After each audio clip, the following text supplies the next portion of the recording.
Сәлем қыздар, бүгін біз сіздермен маффини дайындайтын боламыз. Видеоны тамашаламас бұрын менің арнама жазылып, лайк басып, қоңыраушаны басып кетуді ұмытпаңыздар. Алда жаңа рецептілер сізді күтіп тұр. Ең алдымен ыдысымызға 150 грамм қантымызды саламыз. Үстінен 2 дана жұмыртқамызды, бөлме температурасындағы 100 грамм сары май, барлығын бір ыдысқа салып, миксердің көмегімен бір келкі болғанша жақсылап араластыратын боламыз.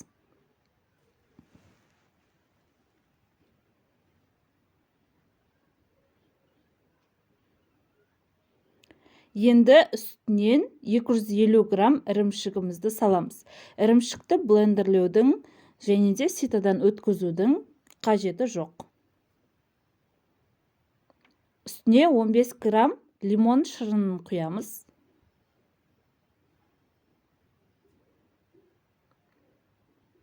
Шай қасықтың ұшында ас содасын және де 10 грамм қамыр қопсытқышымызды салып, тағы да бір араластырып, үстінен електен өткізілген ұнымызды салып, барлығын бір келкі болғанша миксердің төменгі жылдамдығында не болмаса лопатканың көмегімен араластырсаңыздар да болады.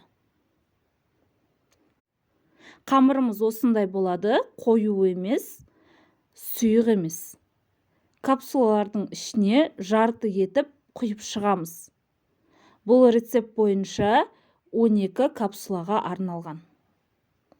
Өздеріңіздің қалауларыңыз бойынша көбейтсеңіздер де болады. Алдын ала қыздырылған 180 градустық пеште қызарып дайын болғанша пісіріп аламыз. Үстіне өздеріңіздің қалауларыңыз бойынша кез келген жеміс-жидектерді салсаңыздар болады.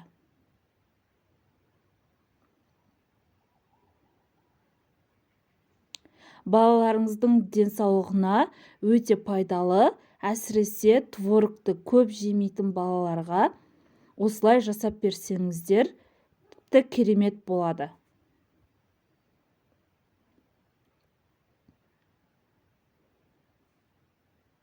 Мінекей біздің маффиниларымыз дайын, іші өте жұмсақ және де сырты қытырлақ болып келеді.